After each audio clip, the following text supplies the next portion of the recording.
Toby.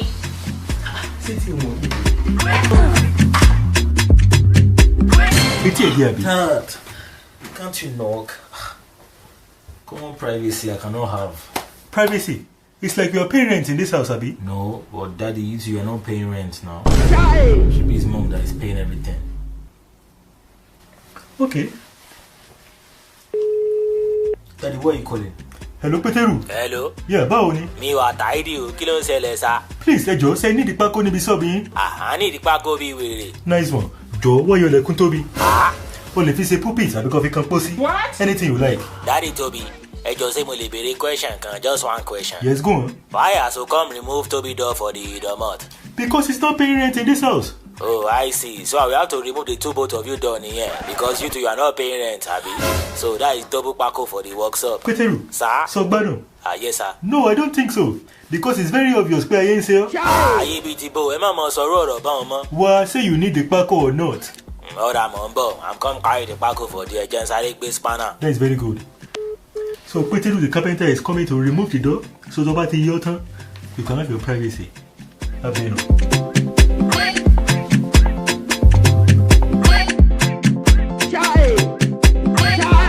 And the town's the big one.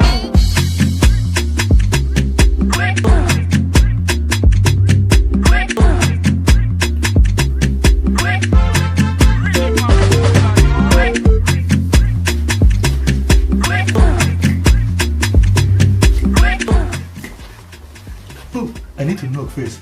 Come. Toby, can I come in? Because I don't want to come in now and be seeing your kokoro. So I'm like, oh, sorry. I forget you didn't have door again. Continue. Tell me what you say. What are you more joining for? Daddy, I'm not more joining. Just go.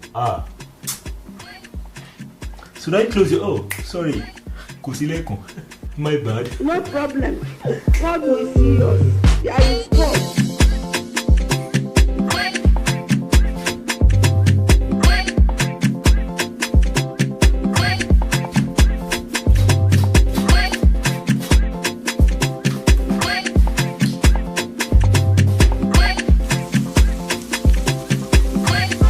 And the town's the big one. Mom, my lotion is finished. Lotion will you finish? Go and bring it, let me see.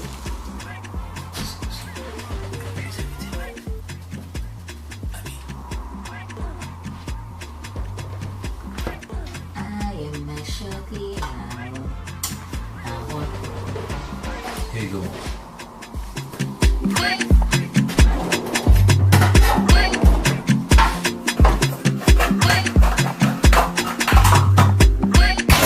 Toby Pami, I don't creamy lo fair waste. Oh, there's Shanu me, pity your mother. Who will have him run now? Sorry, Mom. Shanu me now. This cream will still last you for a whole month, eh? Why are Mom, you? Mom, it's okay. It's okay. I will manage it. Thank you. Now my waist even combine more. Oh, God. Mom, I think I've got a stomach ache. I don't know why. It's because you're always on your laptop. Every time, laptop. If you're not on your laptop, you're on your phone. Laptop, stomach ache. How When you're always on your laptop 24/7, oh, she didn't need stomach ache. Never mind, Mom. The stomach ache is gone. Abi, always on the laptop. Electronics support you. Too much technology. Akukumo boya nko don fi hàn cancer dani.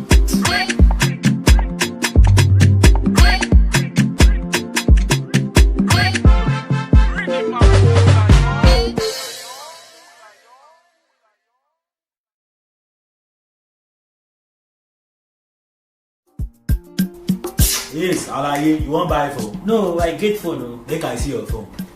Yeah, man. My guy, this one no be phone now. Come buy better phone. But why you break the phone? Sure, I complain to you. Balance be that one. Come collect better phone. Updated iPhone 16s, Galaxy MP 4.2Z. You don't hear that one? Me, I not sabi other one. No, you get Sajem. Waiting with Sajem. Sajem na phone. I be go better phone Sajem. You don't hear iPhone 3.6Q.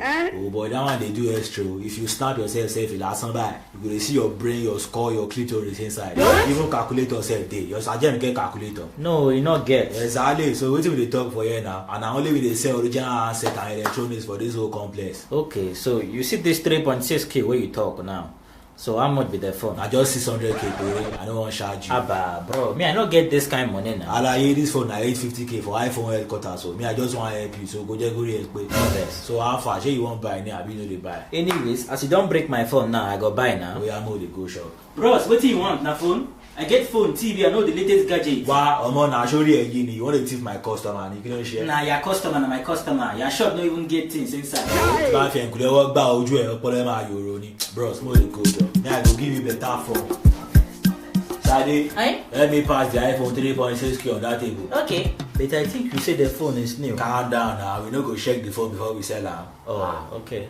This phone, oh. Alaye pass and said job. Sorry. Nah, this your girl fine. Alaye focus. She na girl you can't look. I mean, a phone you can't buy. Nah, sorry. Nah, your sister. Me, this one sister. Look me and look this one. We resemble ni. Nah, resemble one kind. Yo, sorry. Now I said, Oyamo said this thing quick. Nah, I go come your shop every day. Come buy things. Now so we are pay money. Correct. You see this phone? It go last you for like 10 years. If you like transfer flow, nothing go happen. Very strong phone. Anything we do, I'm just come back. I go change them for you. Confirm. You did different from all these other guys, and you be a nice person. Alaye, anything we do this for me, I go fix them for you. Break the screen, lost your SIM card, I go replace them. Nah, you be correct guy. Make I give you small change add to the money with your hand. Now so. Confirm guy. Oh yeah, take your phone. You no go test them for me. Alaye, which year you buy phone last? That one don't tell like 2000 and. Alaye, they know they open phone again. They know they test them. That one are old school things. You don't see me confirm packaging. But you know, say I don't get this kind of experience before. Alaye, stop this your Talika poverty mentality, John. On top of that, 600k. I did here 24/7. Bring phone, I go change them. This I go abandon all this place because of ordinary iPhone. Alaye, come. If you don't want to buy something, drop and make it go. You don't the verse, not be so now. You don't provoke my emotion, Joe. Nah, no verse. I trust you. I just one kind of experience what I don't get with one guy like that. Now, so this guy is selling me flash drive. I reach out, say make I use them. Now, so I see USB charger inside the flash drive. Nah, I won't cry that day. Alaye, you don't talk too much. Can't they go? Don't be me say you flash drive. Now, I said me I say. Nah, you be better person. Nah, I want to open this thing. Alaye, no open that phone for you. They fit snatch am for your hand, and if the thief and come out for you, man, I no go replace am. No open phone for you. Guys, they carry phone anyhow. Keep your phone tight. Hold on inside the package. Lock and wear. If you reach out, if you open your thing, enjoy your phone.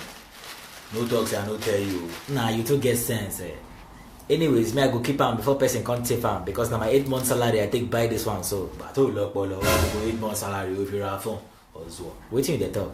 I say I will say I be like you. Say now waiting me say I go use my money buy with that. Now so it's supposed to be. You see our spirit they connect. Yeah, they connect. And now make I not waste your time. I see say you gotta get customer, so make I come out. Correct guy. Anyhow now. Make sure say you come back and buy more stuff for this place. So. No wahala. Nah, you be better person. Then I can't see phone. Your brother don't buy better handset. Now the his space they do yanga for this house. What is the worry now? Congrats, oh brother. One day keep your compliment. Hey, see phone one day. Hey, man, open this thing. Nah. Chai, there is God. Brother, what's happen? Hey, one day go they catch me. What's happen now? They don't finish me. 600,000 and say I open them say make I charge it. One day Nagari and Kebu dey inside. Hey, che, one day. You say? Nagari dey inside the handset packet. Nagari they sell for me. Che, 600,000 my papa Chimo. Hey, brother, why you move like this? One day Mumu pass Mumu himself. Che. Waiting person go do now. This one na die yo. Even me say I confused. We go return and go back shop. Make I bath quick. Correct. In the meantime, brother, put the garri for pot. Maybe we use and do a bar. More chop before we come out. You do like food too much. One day bath, more go change phone. Hey, Taufik, my guy, have fun now. And so you thought say you will come back in 10 minutes now. 45 minutes be this, so you see I'm no verse. You know as things be for here now. How far you sell market? Man, no sell market. Oh, this your shop no get glory. I just call people they work around this enterprise. Anyway, sometimes that's how they be, and sometimes they get many customers. Man, I don't see any customer. You go better make you close this up. It's something that you're calling me this. You go better make you sack yourself. Make you go to sell recharge card. So what did they try talk now? Say people when they sell recharge card, they don't get life. I mean, man, I don't talk down. Don't be waiting me. I talk with that. You are a fool. Come out from my shop. Even me say I don't come out. So I didn't know they go. We don't jealousy. But my phone just back out. I don't mean it. Humble, I'm come through. Anyhow, shall we great jam. Carry your big head, come out for this place, idiot.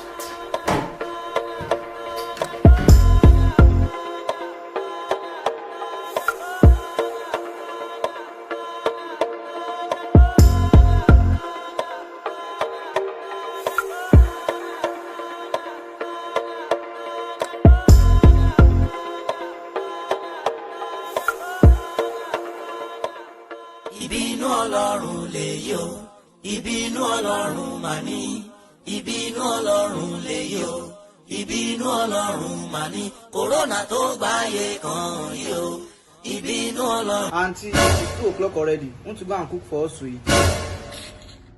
Afternoon food to cook. See me, I'm tired though. If you want to eat, please go to the kitchen and cook. See this idiot. See me see trouble. Am I the one you're talking to like that? No. Your second. It's not your fault. If not for my husband that brought a fool like this to the house and call you a wife. Hey, Egbeko, he's a fool. Not because of this quarantine period that's making me and you to be staying at home. Pass your time. If you want to eat, go to the kitchen and cook. So you are the one cooking before before my husband marry me.